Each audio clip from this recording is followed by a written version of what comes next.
네. 네, 국민의힘 박준태 의원입니다. 이 말도 안 되는 정쟁회장을 열어놓고 증인이 온다 안 온다 말씀들을 하시는데요.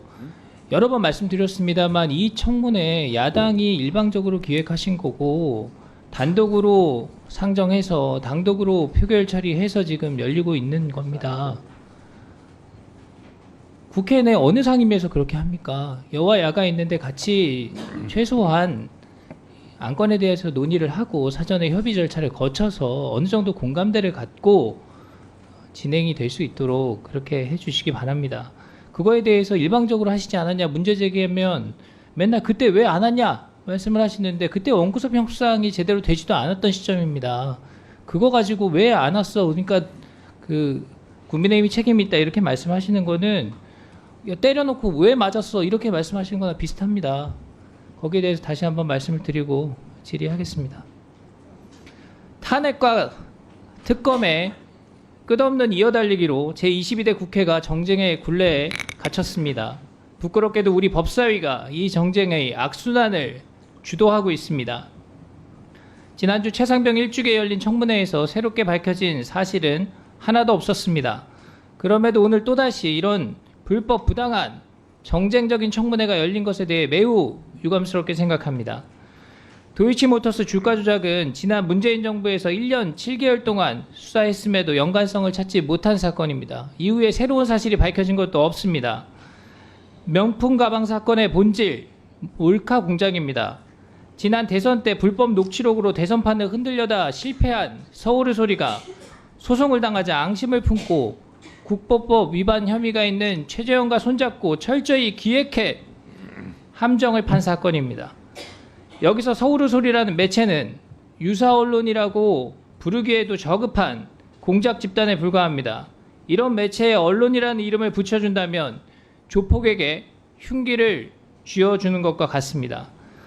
본 사건 핵심 인물인 최재형은 스스로를 종교인으로 내세우고 있지만 서울의 소리와 공모해서 마치 스파이처럼 손목에 몰카 시계를 차고 불법 촬영을 강행한 범죄 혐의자입니다. 최재형 증인 나와 계시죠? 묻는 말에 짧게 대답하세요. 직업이 목사라고 하는데 맞습니까? 맞습니다. 몰래 촬영했던 장본인 맞죠? 맞습니다. 함정 취재다 이런 표현을 쓰던데 기자도 아닌 목사가 취재를 합니까? 함정 취재 아니죠? 몰카 공작입니다.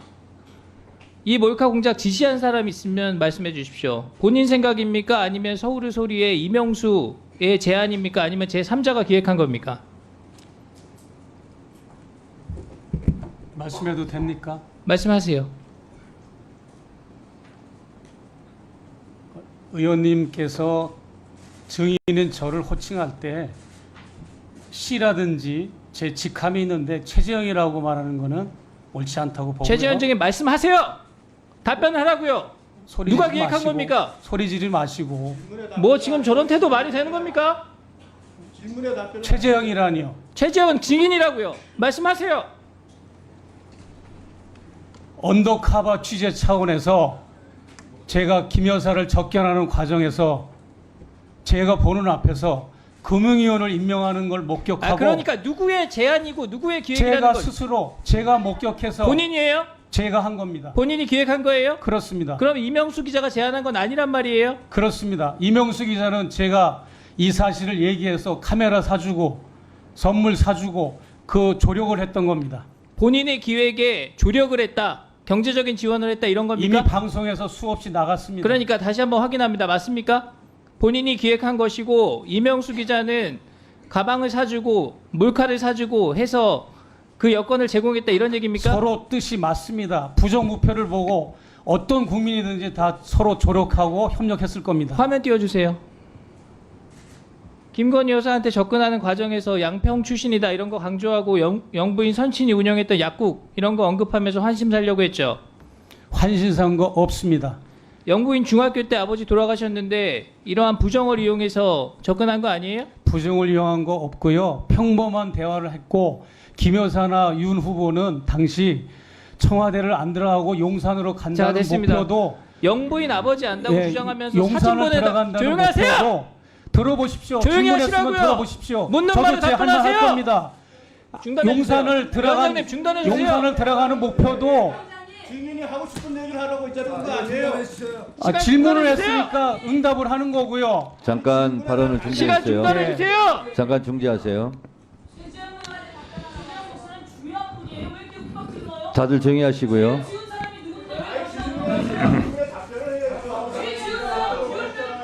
질문에 답변하고 다들 있지 조용히 하세요. 않습니까?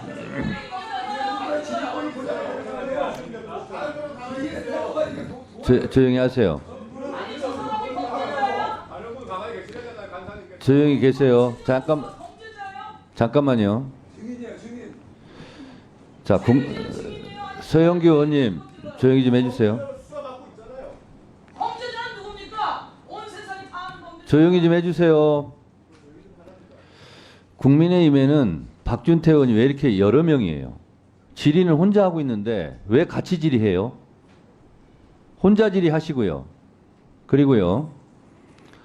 여기는 청문회장이고 정식 호칭은 증인입니다. 그래서 가급적이면 증인, 참고인 이렇게 호칭해 주시는 것이 맞다라는 말씀 드리고요. 그리고 박준태 의원님의 경우를 제가 말씀드리면 본인이 질의하다가 이것은 안 되겠다, 의사진행상 안 되겠다 그러면 위원장한테 발언을 끊어달라고 하거나 그렇게 저한테 요청을 하시고요. 가급적이면 증인이나 참고인한테 얘기해봤자 의사는 계속 진행되고 시간은 계속 가고 있습니다. 그럴 경우에는 위원장을 쳐다보고 저한테 손을 들고 저한테 조치를 해달라거나 이렇게 얘기하시면 되고 다른 분들은 가만히 계세요.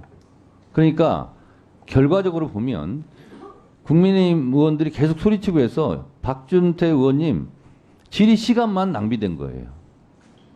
그렇지 않습니까?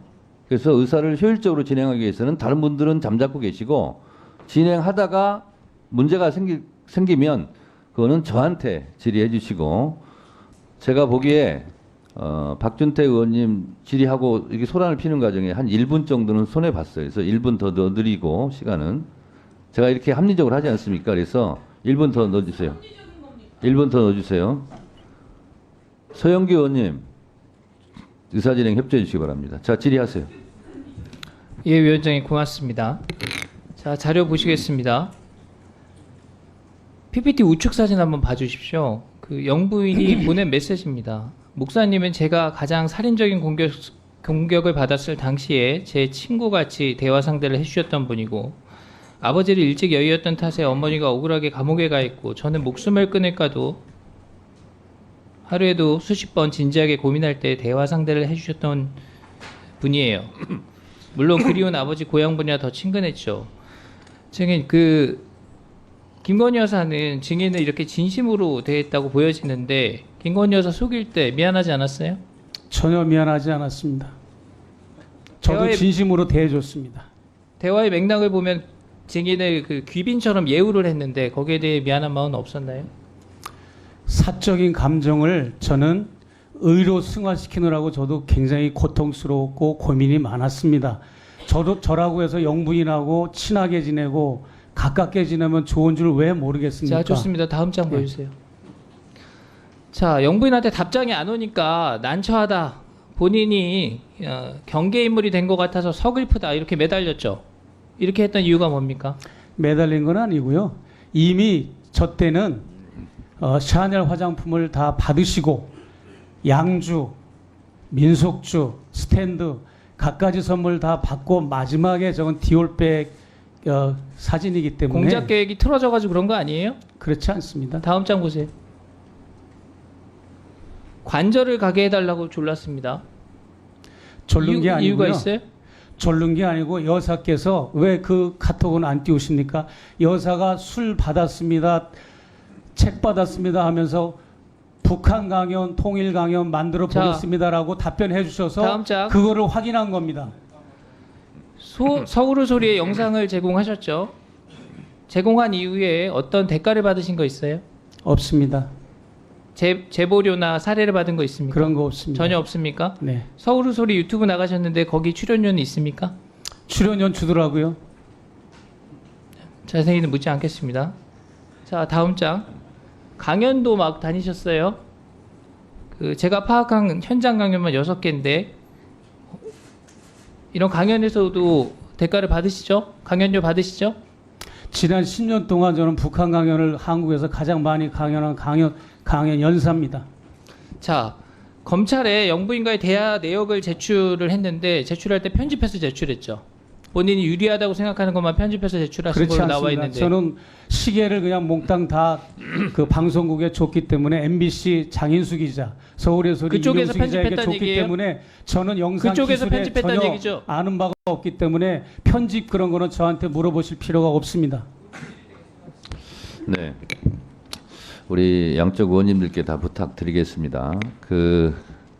끼어들기 안 하셨으면 좋겠습니다. 우리가 운전을 할 때도 깜빡이 켜지 않고 갑자기 끼어들면 대형 교통사고 납니다. 그러니까 서로의 질문 시간도 피해를 주고 그리고 질문하는데도 피해를 주니까요. 서로 그것은 자제해 주시기 바라고, 그리고 국민의힘 의원님들께 한 가지 부탁드릴 것은 그냥 질의 시간에는 질의를 하셨으면 좋겠어요. 의사질환 발언할 때 저는 동의하고 인정하지 않지만 이 청문회 불만에 대해서 많이 얘기를 했어요. 그러니까 그냥 하시고요. 우리 박준태 의원님 이 화면에도 법제사법위원회 탄핵청원 2차 청문회 국회의원 박준태 이렇게 자료에도 앞에 다 써놓고 있어요. 정식 명칭을. 그러니까 이 청문회가 불법이다 어쩌다 하는 얘기는 이제 더 이상 안 하시는 걸로 그렇게 했으면 좋겠습니다. 다음은 이성인 의원님 질의.